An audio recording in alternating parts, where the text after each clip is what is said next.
नमस्कार साथियों, कैसे हैं आप सभी। आशा कर रहा हूं अच्छे होंगे। उत्तर प्रदेश पीसीएस में यूपी पीसीएस के मेंस की तैयारी हम कर रहे हैं और मेंस में ऐसे की क्लास 3rd है। इसमें आज हम एक नया निबंध लेंगे, उत्कृष्ट साहित्य के नए मानक। ये शायद 2022 में आया होगा, एक बार मैं क्लियर नहीं हूँ, देख लेना। तो उत्कृष्ट साहित्य के नए मानक जो उत्तर प्रदेश पीसीएस मेंस में आया हुआ है, तो इसको भी हम क्या है करेंगे, लिखना सीखेंगे कि कैसे जो है मार्क्स को बढ़ाया जाए और कैसे हमें ऐसे को अच्छा किया जाए। तो चलिए, हमेशा की तरह हमें सबसे पहले ये देखना है कि जो टॉपिक लिखा है उसमें कितने, जैसे उत्कृष्ट साहित्य की बात की गई है और नए मानकों की बात की गई है। तो हमारा जो निबंध होगा, हमारे जो निबंध के पैराग्राफ होंगे वो साहित्य और मानक के अंतर संबंधों पर आधारित होंगे। तो इसी आधार पे सबसे पहले हम प्रस्तावना लिखते हैं और प्रस्तावना में मैंने बताया कि अवतरण वाक्य के द्वारा क्या है हमें प्रस्तावना लिखनी है। आप उत्कृष्ट साहित्य के नए मानक पे जो अवतरण वाक्य अगर आपको कहीं से नहीं मिल रहा है तो आप क्या कर सकते हैं, आपके पास जो शब्दों और विचारों का समूह है उसको क्या है जोड़कर एक नया वाक्य या नया अवतरण वाक्य भी बना सकते हैं। और हमें बस इतना याद होना चाहिए कि कौन से व्यक्तित्व ने किस चीज पे सबसे ज्यादा कहा है। जैसे शिक्षा की बात आती है तो स्वामी विवेकानंद की बात आती है, महात्मा गांधी की बात आती है, अंबेडकर जी की बात आती है। जब भी भारत के किसी सपने या भारत के किसी आविष्कार की बात आती है, अब्दुल कलाम का नाम हम ले सकते हैं। वैसे ही अगर साहित्य और भारत के जितने भी मनोविज्ञान की बात आती है तो हम सर्वपल्ली राधाकृष्णन जी का नाम ले सकते हैं। इन्हें आप बहुत अच्छे से जानते हैं। इन्होंने क्या कहा है कि मुझे ऐसे साहित्य से आपत्ति है जो यह कसम खाए बैठा है कि यही सही था या वही सही है। मतलब ये कहना चाह रहे हैं कि साहित्य ऐसा मुझे बिल्कुल अच्छा नहीं लगता जो ये बिल्कुल अपने आप को ये मानता है कि मैं ही सही हूं या यही सही था। साहित्य अनुचित लाभ की अपेक्षा किए बिना समस्त गुण दोषों के आधार पर अगर विवेचन करेगा, इनका यह कहना है कि साहित्य का काम यह है कि वो अनुचित लाभ की अपेक्षा किए बिना समस्त गुण दोषों का विवेचन करता है। तो यहां से आप क्या है एक कोटेशन से प्रारंभ करते हैं। ये कोटेशन ये बता रहा है कि जो साहित्य है उसका मुख्यतः कार्य क्या है, गुण दोषों को ऐसे विवेचना करना जिसमें को अपना कोई लाभ ना ले रहा हो, यानी निष्पक्ष कह रहा हो। और ऐसा साहित्य बिल्कुल भी अच्छा नहीं है जो ये कसम खाए बैठा है कि यही सही है या यही गलत है। तो ये सर्वपल्ली राधाकृष्णन का ये कथन ये हमें बताता है कि साहित्य की जो है भूमिका कितनी है और साहित्य जो है उत्कृष्टता के क्या क्या मायने हैं और वो उत्कृष्टता के मायने और मानक कैसे आपस में अंतर संबंधित हैं। तो चलिए, इस प्रस्तावना के बाद हमें क्या करना है, प्रस्तावना के इसी बीच को आगे लेना है कि क्या वास्तव में हमें ये पता चलेगा कि उत्कृष्ट साहित्य क्या होता है और उत्कृष्ट साहित्य के मानक क्या क्या होते हैं। क्या साहित्य उत्कृष्ट समाज की अपेक्षा के आधार पर होता है या उत्कृष्ट साहित्य के पहले से ही निर्धारित कुछ मानक हैं। अगर साहित्य उत्कृष्ट है तो समाज ये तय करेगा या साहित्यकार खुद ही तय कर लेते हैं। इन सभी चीज़ों की क्या है चर्चा हमें इसमें करनी है। तो अवतरण वाक्य के द्वारा क्या है हम इस प्रस्तावना को चालू कर सकते हैं और इस प्रस्तावना के आधार पर क्या है हम नए प्रश्नवाचक शैली में आगे बढ़ेंगे, जैसे कि हम हर बार करते हैं। देखिए, जैसे अब प्रश्नवाचक शैली के द्वारा क्या है हमें आगे चलना है। जैसे हमने सबसे पहले क्या, एक बार दोबारा पढ़िए कि हमने प्रस्तावना प्रारंभ की और एक अवतरण वाक्य के द्वारा प्रारंभ की कि मुझे ऐसे साहित्य से आपत्ति है जो ये कसम खाए बैठा है कि यही सही है या वही सही था, बल्कि साहित्य का यह कर्तव्य है कि वो किसी भी समाज, किसी भी चरित्र का वर्णन बिना किसी द्वेष भावना के गुण दोषों के आधार पर करे। वैसा ही साहित्य में अच्छा मानूंगा और वैसे ही साहित्य को एक मानक साहित्य के रूप में क्या है स्वीकार किया जाएगा। सर्वपल्ली राधाकृष्णन का यह कथन हमें यह बताता है कि उत्कृष्ट साहित्य के मानक क्या क्या हैं और उनके बीच में अंतर संबंध क्या है, और इसी अंतर संबंध को देखेंगे तो प्रश्नवाचक शैली में फिर प्रारंभ करेंगे कि उत्कृष्ट साहित्य और मानक के मध्य क्या क्या संबंध हैं। क्या ऐसा तो नहीं कि मानक लिख दिए गए हैं और उन्हीं के आधार पर उत्कृष्ट साहित्य हो जाएगा? बिल्कुल नहीं। समय काल परिस्थिति के अनुसार साहित्य के मानक बदलते रहते हैं। मानकों की आवश्यकता क्यों है? क्या ऐसा है कि साहित्य को भी मानक बताए जाएं? ऐसा तो नहीं, साहित्य भी क्या है अपनी मर्जी से कुछ भी करे। इसीलिए क्या है, मानकों की आवश्यकता क्यों है और कौन कौन से मानक हैं जो साहित्य को उत्कृष्ट बनाते हैं? नए मानकों की क्या आवश्यकता है? अगर मानक हैं और साहित्य को उत्कृष्ट बना रहे हैं तो फिर नए मानकों की आवश्यकता क्यों है? इस संबंध को भी हमें देखना होगा, और मानक को कौन निर्धारित करता है ये हमें डिसाइड करना होगा। इन सभी प्रश्नों की चर्चा के साथ साथ हमें क्या साहित्य के लिए मानक बदलते रहते हैं या साहित्य के मानक हमेशा एक जैसे रहते हैं? समाज और साहित्य के मध्य क्या संबंध है? समाज कैसे साहित्य के मानक निर्धारित करता है? इन सभी प्रश्नों की चर्चा हम आगे विस्तार से करने जा रहे हैं या आगे विस्तार से करेंगे, और फिर आपका क्या है, पैराग्राफ प्रारंभ होना चाहिए जो मुख्य भाग का है। तो यहाँ तक ये सारा पोर्शन जो है प्रस्तावना का था, और प्रस्तावना में मैंने आपको दो चीज़ें बताई कि अवतरण वाक्य आप लीजिए और उसी का हवाला देकर प्रश्नवाचक शैली में उनके संबंधों की क्या है चर्चा कीजिए, और इन्हीं संबंधों को मुख्य भाग में क्या है डिस्क्राइब कर दीजिए। उसके बाद निष्कर्ष पे आइए और निष्कर्ष के बाद फिर एक अवतरण वाक्य क्या है अंत कीजिए। तो ये निबंध का एक प्रोग्राम है, एक प्रोग्रामिंग है। इस तरीके से आप चलिए तो आपका निबंध क्या है कंटिन्यूअस दिखाई देगा। तो इस निबंध की प्रस्तावना लिखने में अगर किसी को प्रॉब्लम आ रही है तो मेरी जो क्लास अभी मैंने प्रारंभ की है उसे देखे और उसमें सीखे कि कैसे हमें निबंध लिखना है। जरूरी नहीं कि हूबहू कॉपी की जाए, अच्छे विचार आपके पास हैं तो उनको भी प्रारंभ किया जाए। तो इस चीज़ को देखिए, और बस मैं ये कहता हूँ कि प्रस्तावना को ऐसे प्रारंभ करने के बाद प्रश्नवाचक शैली में जब आप लाएंगे और उसके बाद उन्हीं प्रश्नों की चर्चा क्या है विस्तार से मुख्य भाग में करेंगे तो हमारे निबंध की जो तारतम्यता है वो बनी रहेगी, हमारे टॉपिक पे क्या है पहुँच बनी रहेगी, और जो लिखने वाला और देखने वाला दोनों ये सोचेंगे कि हाँ मैंने निबंध जो है अच्छा देखा है और लिखा है। आगे चलते हैं। तो आपको इस तरीके से आप क्या है प्रस्तावना प्रारंभ कर सकते हैं। तो प्रस्तावना में अगर किसी को कोई दिक्कत आ रही है तो भैया एक बार फिर सुन लीजिए कि उत्कृष्ट साहित्य के नए मानक पे हमने निबंध लिखा और प्रस्तावना हमने अवतरण वाक्य के द्वारा प्रारंभ की, और प्रारंभ में क्या है ये हेडिंग डालने के बाद तुरंत इन्वर्टेड कॉमा में यहाँ से प्रारंभ कर दिया। मुझे ऐसे साहित्य से आपत्ति है जो यह कसम खाए बैठा है कि यही सही है या वही सही था। साहित्य अनुचित लाभ की अपेक्षा किए बिना समस्त गुण दोषों के आधार पर क्या है विवेचन करता है। सर्वपल्ली राधाकृष्णन का यह कथन हमें बताता है कि उत्कृष्ट साहित्य क्या है और उस साहित्य के मानक क्या क्या होने चाहिए। लेकिन हमें ये चर्चा करने से पहले कुछ प्रश्नों के जवाब खोजने होंगे। प्रश्न है कि उत्कृष्ट साहित्य और मानक के मध्य क्या संबंध है, मानकों की आवश्यकता क्यों है, कौन कौन से ऐसे मानक हैं जो साहित्य को उत्कृष्ट बनाते हैं, नए मानक की आवश्यकता क्यों है, क्या ऐसा समय आ गया है कि अब नए मानकों की भी आवश्यकता है, मानकों को कौन कौन निर्धारित करता है, साहित्य के मानक क्या स्वयं निर्धारित हैं या इनको निर्धारित करने का समय परिपेक्ष या समाज उसमें क्या है भूमिका निभाता है। इन प्रश्नों की भी चर्चा करेंगे। क्या साहित्य के लिए मानक बदलते रहते हैं, मानक अगर निर्धारित हैं तो क्या वो समय सापेक्ष बदलते रहते हैं, समय के साथ साथ बदलने के, समाज के साथ साथ बदलने के साथ श्रोताओं का इंटरेस्ट जो होता है उसके आधार पर भी क्या है बदलते रहते हैं। इनकी भी हम चर्चा करेंगे। समाज और साहित्य के मध्य क्या संबंध है, क्या साहित्य जो है समाज से मानक प्राप्त करके अपने आप को आगे बढ़ाता है या फिर समाज जो है साहित्य के मानकों के आधार पर अपने आप की क्या है दिनचर्या को आगे बढ़ाता है।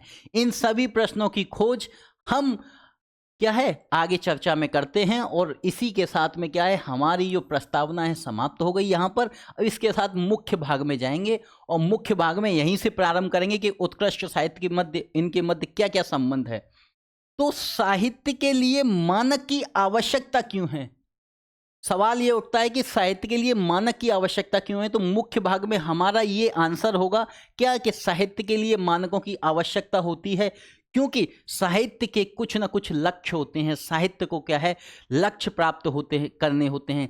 लक्ष्य विहीन कोई भी वस्तु जो इस समाज में है या इस दुनिया में है, वो क्या है, बिल्कुल बेकार है। इसीलिए हर एक का एक लक्ष्य है और हमारे साहित्य का भी लक्ष्य है, और लक्ष्यों को प्राप्त करने के लिए मानकों की क्या है, आवश्यकता होती है। और मानकों की आवश्यकता इसलिए भी है कि साहित्य सत्य की खोज करे, अन्यथा क्या होगा, साहित्य झूठ को क्या है, दिखाएगा। झूठ का नकाब पहने हुए आपको वो सत्य दिखाएगा, ऐसा लगेगा कि जो झूठ है वही सत्य है। इसलिए क्या है, साहित्य को मानकों की आवश्यकता है। सामाजिकता हो, ऐसा ना हो कि जिस समाज में साहित्य लिखा गया, जिस समाज के लिए साहित्य लिखा गया, वो सामाजिक कसौटियों पे क्या है, पूरा उतरे। इसीलिए साहित्य को क्या है, मानकों की आवश्यकता है। विषय वस्तु से भटकाव ना हो, ऐसा ना हो कि प्रिंट मीडिया और इलेक्ट्रॉनिक मीडिया, जो फेसबुक और इंस्टाग्राम पे चल रहा साहित्य है, जो अश्लीलता परोसता है, उसको भी कैसे कंट्रोल किया जाए, इसके लिए भी क्या है, मानकों की आवश्यकता है। यदि साहित्य अपने विषय वस्तु से भटक जाए तो उसे मानक क्या है, याद दिलाएंगे कि भाई आप जो है रास्ता सही तय करिए। तो एक पैराग्राफ आसानी से आप लक्ष्य क्या है लिख सकते हैं। साहित्य के लिए मानकों की आवश्यकता क्यों है, कि साहित्य दिशा विहीन ना हो जाए। ऐसा ना हो कि जो साहित्य का उद्देश्य है सामाजिक प्रगतिशीलता, समाज को प्रगतिशील बनाना, राष्ट्र को प्रगतिशील बनाना, राष्ट्र की बुराइयों को उजागर करना, उसका सॉल्यूशन देना, ऐसा ना हो कि समाज साहित्य क्या है, दिशा विहीन हो जाए। इसीलिए साहित्य के लिए मानकों की आवश्यकता है। तो ये आप क्या है, जस्टिफाई कर रहे हैं कि क्यों मानकों की आवश्यकता है साहित्य को। सामाजिक बुराइयों के विरोध करने के लिए क्या है, समाज साहित्य को मानक चाहिए। अगर ऐसा साहित्य जो सामाजिक बुराइयों का क्या है, सहयोग करेगा या फिर उनको सपोर्ट करेगा, तो ऐसे साहित्य को क्या हम बता पाएंगे कि ये मानकों पे खरा उतरा है, वो साहित्य ने अपनी भूमिका को सही निभाया है। इसीलिए कहा जाता है कि जब आवाज दब गई हो, स्वतंत्रता के समय भारतीय लोगों की आवाज दबने के बाद भारत के जितने स्वतंत्रता संग्रामी थे, उन्होंने, जो पढ़े लिखे थे, उन्होंने अपने किसी न किसी अखबार के द्वारा, अपनी कविताओं के द्वारा, अपने लेखों के द्वारा क्या है, जगाया, आंतरिक क्रांति को एक बार से फिर जगाया था। तो वैसा ही अगर कोई साहित्य ऐसा हो जो सामाजिक बुराइयों को विरोध करने में क्या है, हिचकिचाता हो, जो खुल के सत्य को बोल नहीं पाए। वर्तमान समय की प्रासंगिकता में देखें तो साहित्य के साथ साथ जो प्रिंट मीडिया का साहित्य आज है और जो इलेक्ट्रॉनिक मीडिया का साहित्य है, वो केवल और केवल टीआरपी आधारित साहित्य है। इसमें सत्यता की कोई आवश्यकता या कोई गारंटी नहीं होती। इसीलिए आपको अधिकतर क्या है, ये लगता है कि ये सब झूठ ही बोलते हैं, और बिल्कुल सच बात भी है। कुछ हैं जिनको सत्य बोलने की आदत है या सत्य बोलने की कोशिश करते हैं, लेकिन क्या है, समाज उनको सपोर्ट नहीं करता, या जो समाज सपोर्ट करता है वो बड़े तुच्छ हैं, यानी छोटे समूह के लोग हैं। इस तरीके से इस तरीके से साहित्य को क्या है, मानकों की आवश्यकता है। तो एक पैराग्राफ बहुत आसानी से आप 200 शब्दों का यहाँ लिख सकते हैं, जिसमें साहित्य को मानकों की आवश्यकता पर क्या है, चर्चा की गई है। तो किसी को कोई दिक्कत है तो भैया, अगर कोई दिक्कत है तो एक बार फिर दोबारा रिपीट कर देंगे, या फिर आप जो है वीडियो को बैक करके देख सकते हैं, क्योंकि लंबी वीडियो हो जाएगी फिर आप देखेंगे नहीं, तो छोटी वीडियो भी है। तो इस तरीके से अगर आप देखें कि साहित्य को मानकों की आवश्यकता क्यों है, तो ये चीज़ मैंने आपको पॉइंट आउट करी है। आप इन पे विचार लाइए, विचारों को क्या है एक वाक्य में तब्दील करिए, और वाक्य को क्या है बहुत अच्छे से सजाइए, तो आपको लगेगा कि हाँ यार, अच्छा ऐसे हम लिख रहे हैं। मैंने आपसे पहले भी कहा था, अब भी कह रहा हूँ कि जो व्यक्ति, संस्था या जिसने भी आपके लिए निबंध लिखे हैं, उनसे ये वाला निबंध आप लिखवाइएगा, या लिखा हुआ आपके किताबों में मिल जाएगा। जो नामी जानी मानी किताबें जो निबंध के लिए आती हैं, उनमें ये निबंध होगा। उस निबंध को पढ़ना जब ये वाली क्लास हो जाए, उसके बाद फिर देखना कि वो कहाँ, किस दिशा में डायरेक्शन को ले जा रहे हैं। वो साहित्य के गुण विषयों पे, छायावाद, इन पे जाके फंसते हैं, लेकिन वहाँ की आवश्यकता नहीं। साहित्य जो निबंध है हमारा सामान्य दृष्टि का निबंध है, हमें कोई स्पेशल क्या है उसमें चीज़ें नहीं डालनी। क्यों बताएं, हम किस साहित्य के विषय विद्यार्थी हैं, तो हमें क्या है वो चलना है जो सामान्य है। तो इस निबंध की फिर मैं आपसे यही कहूँगा कि इसको जरूर देखना, और हमारी क्लास से फिर निबंध आपको लिखेंगे जब आप अपने आप से, तो उसमें तुलना करना, तो आपको मार्मिकता भी लगेगी, आपको मौलिकता भी लगेगी, आपको संतुष्टि भी होगी। तो चलिए आगे चलते हैं। तो मानकों की आवश्यकता क्यों है, ये पता चल गया कि साहित्य सत्य की खोज कर ले, सामाजिकता उसमें बनी रहे, विषय वस्तु से क्या है भटकाव ना हो, दिशा विहीन ना हो जाए कि लक्ष्य और उद्देश्य से ही भटक जाए, और सामाजिक बुराइयों का विरोध करने में क्या है समर्थ होना चाहिए, ऐसा ना हो असमर्थ हो जाए।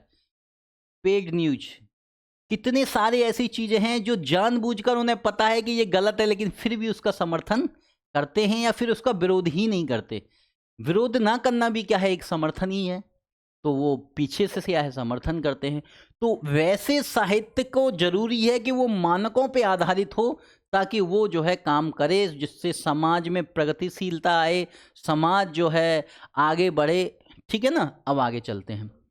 मानक जो साहित्य को उत्कृष्ट बनाते हैं वो कौन से हैं भैया? ऐसी क्या चीजें हैं जिनको देखें आप किसी साहित्य में तो ये लगे कि साहित्यकार ने क्या है एक अच्छा कार्य किया है। पहली बात, निष्पक्ष रूप से सामाजिक बुराइयों को उजागर करने की क्या है उसकी क्षमता होनी चाहिए। क्षमता से ज्यादा आज इस समय क्या कह सकते हैं हम कि उसमें सामर्थ्य होना चाहिए, उसमें क्या है हिम्मत होनी चाहिए कि वो सामाजिक बुराइयों को क्या है सबके सामने उजागर करे। कितने सारे ऐसे केस होंगे, कितने सारे ऐसे लोग हैं जिन्होंने किसी सामाजिक बुराई को उजागर किया गया और उनका क्या है जीवन ही समाप्त कर दिया गया।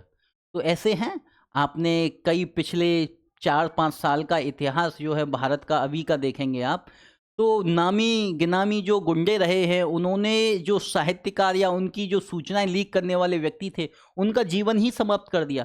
तो वो व्यक्ति कितने सही होंगे जिन्होंने कम से कम बुराई को उजागर करने की क्षमता दिखाई, सामर्थ्य दिखाया, हिम्मत दिखाई।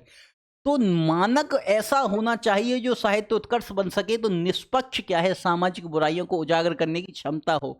और यहाँ पर एक कोटेशन आप डाल सकते हैं, कबीरदास जी का, गुरु नानक जी का, प्रेमचंद जी का, किसी का भी कोटेशन आप डाल सकते हैं कि उन्होंने क्या है समाज की इन बुराइयों की ओर इंगित किया है। ये सोचे बिना कि मेरा क्या होगा, मेरा साहित्य पढ़ा जाएगा या ना पढ़ा जाएगा, राजा क्या सोचेगा। राजा से मतलब इस समय जो सरकार होती है, शासक होते हैं या शासन करने वाले लोग होते हैं, वो क्या सोचेंगे। ठीक है ना, तो ये चीज़ें भी क्या है हम देखेंगे। क्या वो साहित्य राजनीति से परे शासकीय कार्यों का काल होना चाहिए, गुण दोष के आधार पर वर्णन करेगा।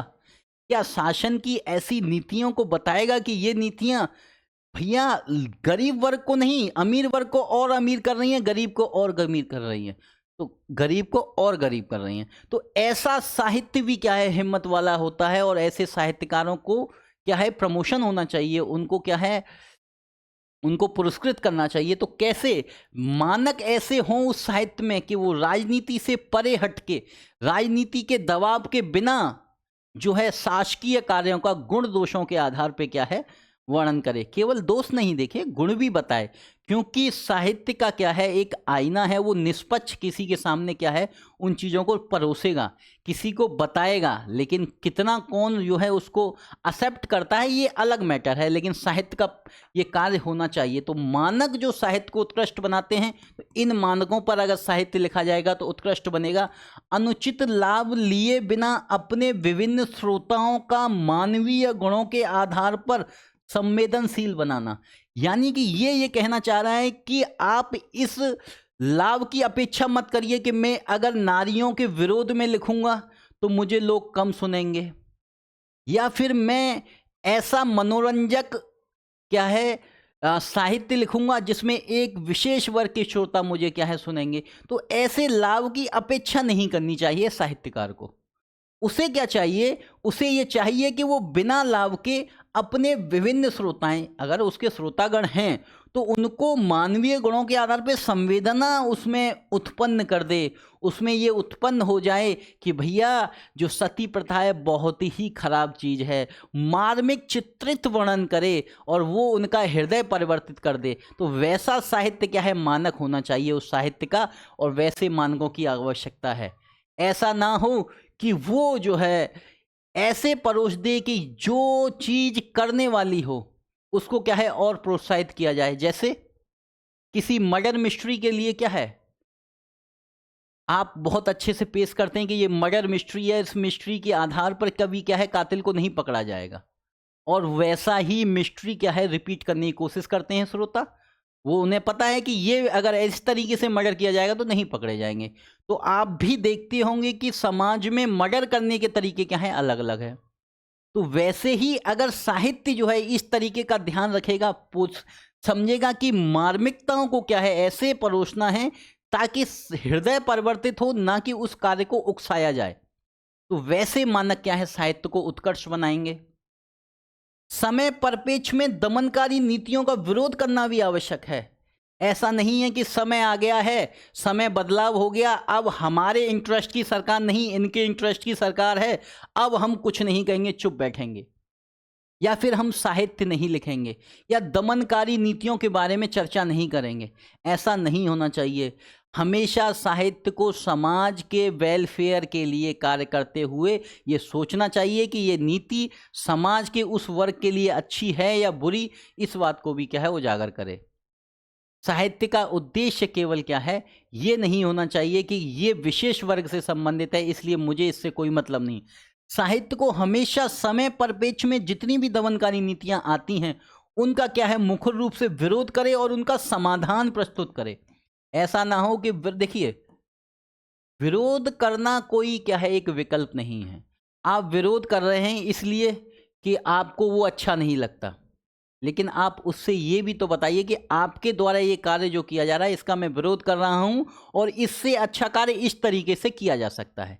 जैसे हमारी संसद में भी क्या है ना, विरोध के तरीके बिल्कुल यही हो गए हैं कि हमें विरोध करना है, हमें ये नहीं सोचना कि ये अच्छा है या बुरा, नहीं, हमें विरोध में ही काम करना है, हमें विरोध में ही मत देना है। ऐसा भी नहीं हो, सोच ये बदलेगा कौन, साहित्य बदलेगा। और साहित्य क्या है, साहित्य क्या है, श्रोताओं की पहुंच का है, श्रोता पढ़ेगा तो बदलेगा। लेकिन अब पढ़ने की कला ही हमारे यहाँ ख़त्म हो गई है। पढ़ने की कला अब अंगूठे से आने लगी है। अब जो इंस्टाग्राम का जो अंगूठा है वही आपको पढ़ाएगा। तो उस तरीके से क्या है चेंज होता है। तो इसीलिए साहित्य का ये काम है कि वो दमनकारी नीतियों का क्या है विरोध करे, समाज के वंचित वर्गों के अधिकारों की बात उठाए, समाज के मुद्दों को क्या है उठाए और उनको सार्वजनिक करे। ये भी क्या है एक साहित्य का कार्य है। समय समय पे क्या है साहित्य के मानक बदलते रहते हैं, लेकिन कुछ ऐसे मानक होते हैं जो साहित्य को हमेशा उत्कृष्ट बनाते हैं। तो इनकी भी क्या है चर्चा करनी है आपको। और इसमें एक पैराग्राफ बहुत आराम से आप कम से कम 150 से 200 शब्द लिख देंगे। आप 700 शब्द लिखने के लिए परेशान ना हो, इतना कुछ है लिखने के लिए कि बहुत कुछ किया जा सकता है। और यहाँ पर क्या है, आप एक साहित्यकार किसी साहित्य का, साहित्य के एक किसी मुद्दे का, या फिर साहित्य अच्छा क्या हो सकता है उसका एक कोटेशन यहाँ पर डाल सकते हैं इसके बाद, ठीक है ना। तो ये आपको देखना है। अब आगे चलिए मुख्य भाग में, नए मानकों की आवश्यकता क्यों है। आखिर ऐसा क्या है कि जो एग्जामिनर है वो कहता है कि उत्कृष्ट साहित्य के नए मानक की आवश्यकता क्यों पड़ गई। क्या पहले मानक कमजोर हो गए, तभी तो नए मानकों की आवश्यकता है।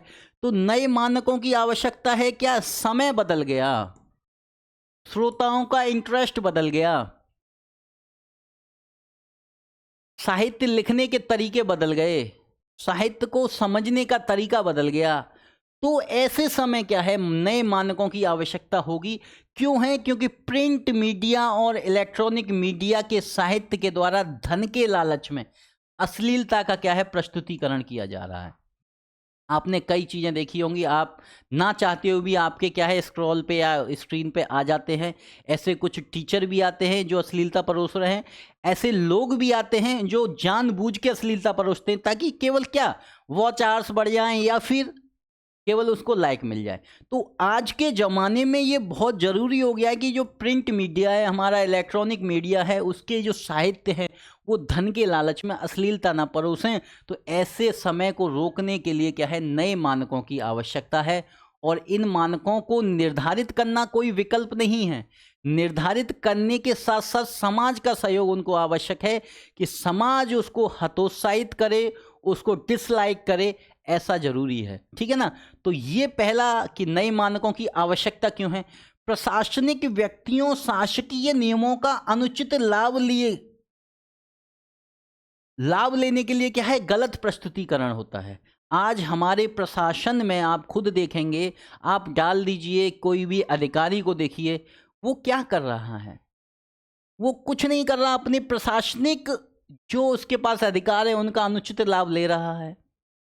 और वो क्या है, मीडिया में कोशिश कर रहा है कि मैं उस तरीके से प्रस्तुत हो जाऊं। तो ये चीज भी क्या है, गलत है। तो शासकीय व्यक्तियों, शासकीय नियमों का अनुचित। अब साहित्य क्या होता है, कुछ ऐसे व्यक्ति होते हैं चाटुकार टाइप के कि आपकी सरकार है सर, आपका साहित्य ऐसे लिख देंगे। तो वो क्या करेगा, शासकीय व्यक्तियों शासकीय नियमों का क्या है, अनुचित लाभ ले रहा है, उसको मोटा धन मिलेगा और उसने क्या है लिख दिया। कैसे, जो चीज वास्तविकता में नहीं है वो भी लिख के बैठे हैं कि ये काम हो गए, ट्रिलियन मिलियन इकोनॉमी यहाँ पहुँच गई हमारी। लेकिन वास्तविकता क्या है, इसको शायद उसने नहीं देखा, उसने केवल क्या है लिखा। आप जितने भी सूचकांक देखते हैं वो कहीं ना कहीं इसी से प्रेरित होते हैं। जितने सूचकांक होते हैं वो शासकीय व्यक्तियों शासकीय नियमों का क्या है, लाभ लेने के लिए। किसी को रैंक में आगे कर देंगे, किसी को पीछे कर देंगे, पता ही नहीं चलेगा। जिस शहर में आप रह रहे हैं उस शहर सबसे पीछे है। आप खुद परेशान कि भाई इस शहर में मैं रह रहा हूं, उस शहर ने तो किया ही कुछ नहीं है, लेकिन उसके बावजूद भी वो रैंक में सबसे नीचे आ गया। तो वो चीज़ें भी क्या है, जो बनाने वाले हैं, जो साहित्य लिखने वाले हैं, वो क्या करते हैं, लाभ लेने के लिए काम करते हैं। तो ऐसे व्यक्तियों को रोकने के लिए क्या है, नए मानकों की आवश्यकता है। जितने सूचकांक आप देखेंगे, जो समझ में नहीं आएगा वो क्या है, वो देश जो है आगे हो जाएगा। प्रेस फ्रीडम का देखेंगे, बांग्लादेश हमसे अच्छा। हमें खुद ताज्जुब होता है कि बांग्लादेश कैसे अच्छा हो सकता है प्रेस फ्रीडम में, लेकिन है। अब वो सूचकांक जो है किस आधार पे क्या है, किस लाभ को लेने के लिए ये है इस तरीके का प्रस्तुतिकरण करते हैं, ये हमें समझ में नहीं आता। तो ऐसे लोगों को, ऐसे चीजों को रोकने के लिए नए मानकों की क्या है, आवश्यकता है। बाजारवादी नीतियों की पूर्ति के लिए कॉफी विद करण क्या है, ये समझ ही नहीं आएगा आपको। लेकिन इस पे श्रोता कितने लगे हुए हैं, हमारी युवा पीढ़ी कितनी लगी हुई है। बाजारवादी नीतियों को पूर्ति करने के लिए क्या है, वंचित वर्ग की संवेदनाओं के साथ क्या है, खिलवाड़ करने लगते हैं, उनकी संवेदना को क्या है, बेचने लगते हैं। ऐसी चीजों पे रोक लगी है। आपने कई बार देखा हो पिछले 4-5 सालों में ऐसे प्रोग्राम पे क्या है, रोक लगाई गई है ना। तो बाजारवादी नीतियों की पूर्ति यानी बाजारवादी जो लाभ होते हैं उनको लेने के लिए क्या है, परोसते हैं। मैं आपसे बार बार कहता हूं कवि सम्मेलन पढ़िए, लेकिन उसमें से 50% ऐसे कवि सम्मेलन, ऐसे कवि आएंगे जिनका कोई मतलब नहीं, वो फूहड़ परोस रहे हैं। क्यों? क्योंकि वो बाजारवादी नीतियों, बाजारवादी लाभों को लेने के लिए गए, अपने श्रोताओं को आकर्षित कर रहे हैं और आप उनको देख भी रहे हैं। तो वैसे साहित्य को हतोत्साहित करना है तो नए मानकों की क्या है, आवश्यकता होगी। और नए मानक क्या है, बिल्कुल जरूरी होंगे। तो एक किसी विशेष वर्ग को, यहां वर्ग रह गया है लिखना, लिख लीजिए, मिस्टेक है ये। एक किसी वर्ग को आकर्षित करने के लिए साहित्य की रचना, मतलब जैसे युवाओं को आकर्षित करना है तो लव स्टोरी लिख दीजिए। लव स्टोरी को लेके घूम रहे हैं, ट्रेन में ट्रेवल कर रहे हैं और पढ़े जा रहे हैं भैया। तो वैसे वर्ग को भी क्या है, साहित्य जो है क्या है, आकर्षित करना चाहता है, तो वो एक ही यूनिक डायरेक्शन में चला जाता है। और ऐसे साहित्य का भी हतोत्साहन होना जरूरी है, क्योंकि वो साहित्य का उद्देश्य है कि अपने श्रोता की संवेदनाओं को जगाने के साथ साथ प्रगतिशील बनाए, ना कि उसे कुंठा से भर दे, है ना। तो किसी एक विशेष वर्ग को आकर्षित करने के लिए क्या है, साहित्य परोसा जा रहा है। इंस्टाग्राम का साहित्य क्या है, युवाओं को आकर्षित करने के लिए किस तरीके से परोसा जाता है, इसके उदाहरण आपके सामने बहुत सारे हैं। ठीक है। साहित्य समाज में सहिष्णुता, शांति लाने की बजाय, सही लिखा है, लाने की बजाय कभी कभी विद्रोह का कारण भी बन रहा है। आप देखेंगे बैन कर दिया गया, फेसबुक पे क्या है, किसी ने कुछ शेयर किया विद्रोह हो गया, किसी ने कोई पोस्ट लिखी उसका विद्रोह हो गया। तो ऐसा साहित्य भी आज है। आपने महाराष्ट्र की घटना सुनी होगी, पूरा विद्रोह उसी एक पोस्ट पे हो गया। तो क्या है, साहित्य क्या है, समाज में सहिष्णुता और शांति लाने की वजह क्या है, एक विद्रोह का कारण बन रहा है। क्यों? वो साहित्य ये समझ नहीं पा रहा है, वो साहित्यकार जिसने लिखा है कि मेरे क्या कर्तव्य हैं, मुझे क्या करना है और साहित्य का उद्देश्य क्या है। तो ऐसे साहित्य को रोकने के लिए क्या है, नए मानकों की आवश्यकता है। तो एक जो है पैराग्राफ आप आराम से यहाँ 150 से 200 शब्दों में लिख सकते हैं। तो आप खुद देखिए, 200 ये हो गए, 200 ये हो गए, 200 और क्या है मुख्य भाग में, ये 200 इसमें हो जाएंगे आपके जो है प्रस्तावना में, तो 600 तो यहीं हो गए। तो भैया आपको लिखने 700, अभी तो आपके पास और भी चीज़ें पड़ी हुई हैं। अब इसके देखिए, नए मानकों का निर्धारण कौन करता है? नए मानकों का निर्धारण कौन करेगा? क्या साहित्यकार अपने आप से नए मानक मान लेगा? नहीं मानेगा। उसको निर्धारित करने वाले लोग समाज के रहेंगे और समाज ही क्या है उसको निर्धारित करेगा। लेकिन कई बार ऐसा होता है कि समाज जो है वो नहीं जानता, तो उसके लिए क्या है, नियम बनाने पड़ते हैं समाज को या फिर संस्थाओं को या फिर हमारी देश की सरकार को। तो मानकों का निर्धारण कौन करेगा? तो समय के साथ नए मानकों का निर्धारण होता रहता है। ऐसा नहीं है कि एक ही दिन में ये काम होगा, ऐसा नहीं हो सकता। कई बार ऐसा होता है कि एक लंबे समय तक की एक प्रक्रिया होती है, उसमें मानकों का निर्धारण क्या है, शामिल होता है। समय सापेक्ष होता है, समय के साथ साथ होगा। आप चाहे कुछ भी करिए, समय के सापेक्ष ही होगा वो। क्यों? क्योंकि समय है और उसी में क्या है निकलता रहेगा। जैसे जैसे हम समय बढ़ेगा, उस साहित्य का क्या है समाज जो है तिरस्कार करेगा, तो उसे समझ में आ जाएगा कि मैं ऐसा नहीं लिखूंगा। तो ठीक है, ये काम करना है। समय के अनुसार सामाजिक स्वीकृति और अस्वीकृति के साहित्य को क्या है दिशा दिखाती है, दिशा मिलती है। समय अगर कहता है और समय में अगर समाज ने उसे स्वीकृति दे दी, तो क्या है सामाजिक स्वीकृति मिल जाती है, तो वो समझता है कि ये मानक अच्छे हैं, इसको समाज क्या है स्वीकार कर रहा है। अस्वीकृति मिल जाती है तो समझता है कि यार ये साहित्य के लिए मानक अच्छा नहीं है। लेकिन यहाँ भी ध्यान रखने योग्य बात यह है कि समाज की स्वीकृति किस वर्ग के द्वारा दी गई है। कई बार एक वर्ग विशेष क्या है उस साहित्य को बहुत प्रमोट कर देता है, लेकिन वास्तव में वो साहित्य अच्छा है या नहीं, इसके बारे में बाद में पता चलता है। तो इस बात का भी क्या है ध्यान रखना है कि समय के साथ समाज की स्वीकृति और अस्वीकृति के साथ क्या है साहित्य को दिशा मिलती है, उनके मानकों का क्या है निर्धारण होता है। समाज, श्रोतागण आदि साहित्य के मनोरंजन के अनुसार उसे स्वीकार करते हैं। कई बार साहित्य की स्वीकृति के आधार पर क्या है, कई बार साहित्य की स्वीकृति के आधार पर अपने मानक क्या है निर्धारित करने लगता है। तो मानकों का निर्धारण यहाँ समाज के द्वारा हो रहा है, श्रोताओं के द्वारा हो रहा है। इसके अलावा आज के समय प्रिंट और इलेक्ट्रॉनिक मीडिया के मानकों के निर्धारण के लिए अथॉरिटी बनाई गई है। वो अथॉरिटी क्या है प्रिंट मीडिया और उनके मानकों का क्या है निर्धारण करती हैं। तो चलिए यहाँ तक आपने पढ़ा, तो यहाँ भी आप क्या है 100 से 150 शब्द लिख सकते हैं। आप देखिए 700 से ऊपर तो आपके हो गए। साहित्य के क्या मानक बदलते रहते हैं, इस बात को भी ध्यान। हाँ बिल्कुल, साहित्य के मानक बदलते रहते हैं। अतीत के मानक अतीत के अनुसार रहे होंगे, वर्तमान के और भविष्य का ध्यान रख के क्या है मानकों में निर्धारण होता है। इसीलिए कहा जाता है साहित्य अतीत को क्या है, अतीत से क्या है प्रेरणा लेता है, वर्तमान को प्रतिबिंबित करता है और भविष्य के लिए क्या है रूपरेखा तैयार करता है। तो इसी आधार पर क्या है मानक बदलते रहेंगे, श्रोतागणों की रुचि बदल जाएगी। पहले पुरानी फिल्मों के गाने अच्छे लगते थे, अब पंजाबी अच्छे लगते हैं। आ गया अब जो है आज का ट्रेंड क्या है। तो इसी तरीके से मतलब श्रोतागणों का इंटरेस्ट अगर बदलेगा तो मानक अपने आप बदल जाएंगे। तो पहली फिल्मों में पुराने गाने कितने अच्छे लगते थे लंबे समय तक, उसके बाद बीच में पंजाबी गानों का भी ट्रेंड आया।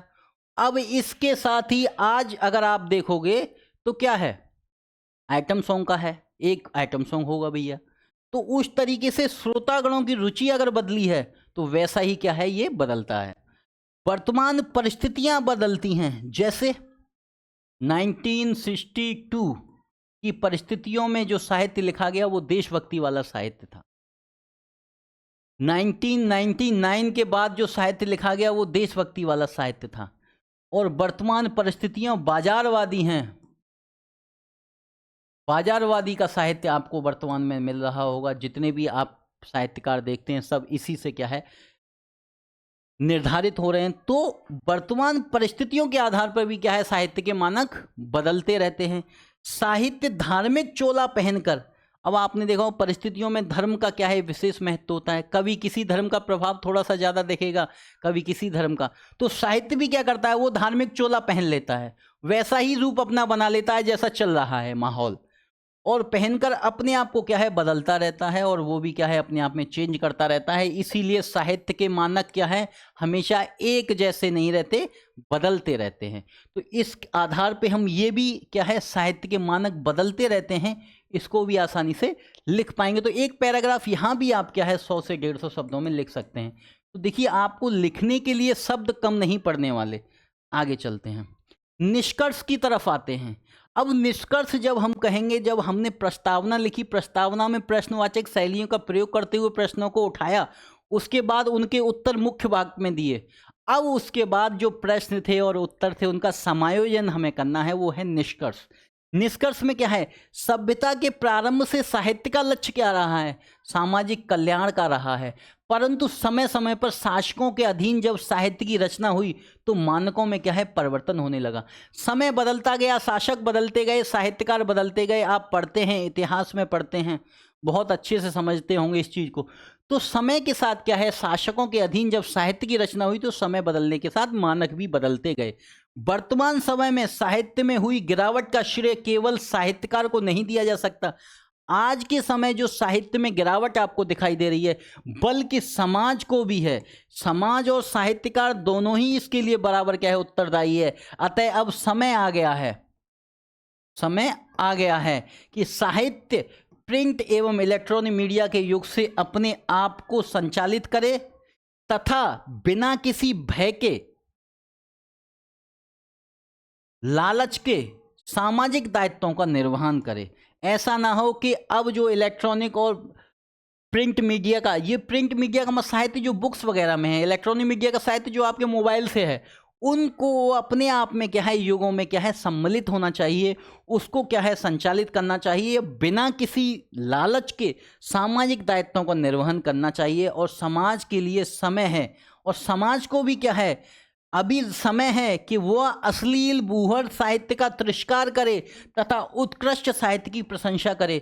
तभी हम साहित्य के वास्तविक लक्ष्यों को क्या है प्राप्त कर सकते हैं, तथा हम कह सकते हैं क्या, अब फिर अवतरण वाक्य आएगा आपका, और अवतरण वाक्य लेने के बाद हम क्या है समाप्त करेंगे। तो निष्कर्ष आप देखिए कि कैसे समाज और साहित्य के लिए एक संदेश यहाँ पर हमने भी दिया कि अब समय आ गया है कि समाज भी अश्लील फूहड़ साहित्य को क्या है तिरस्कार करे तथा उत्कृष्ट साहित्य की प्रशंसा करे। तभी हम साहित्य के वास्तविक लक्ष्यों को क्या है प्राप्त कर सकते हैं, तथा हम कह सकते हैं अवतरण वाक्य में कि भारत दुनिया के उन देशों में से एक है जिसका साहित्य न केवल समृद्ध है बल्कि इसका अनुकरण यदि संपूर्ण विश्व करे तो हम विश्व की समस्त समस्याओं का समाधान प्रस्तुत कर सकते हैं। ऐसे मेरे भारत के साहित्य में क्या है दम है, और यहाँ पर क्या है अपना समापन आप कर सकते हैं। तो समझ में आया होगा, ये वाला निबंध भी मैंने आपको अच्छे से करा दिया। जो बच्चे एग्जाम दे रहे हैं उनसे मेरा यही निवेदन है कि वो ये निबंध लिखना अपने आप से प्रारंभ करें। मैं अगर ऐसे पढ़ाता रहूँगा वो अच्छी बात है कि आपको एक डायमेंशन मिल जाएंगे, लेकिन अपने विचारों को भी रखें उसमें, और अपने विचारों को क्या है अच्छे से प्रस्तुत उसमें करें, तभी क्या है हम अच्छे मार्क्स ले पाएंगे। तो आशा कर रहा हूँ आज की क्लास आपको अच्छी लगी होगी। अब हम अगली क्लास में मिलेंगे, तब तक के लिए आप इन जो निबंध हमारी पिछली क्लासेस के हुए हैं उनको अच्छे से तैयार कीजिए, उनको और लिख के देखिए। चलिए, धन्यवाद।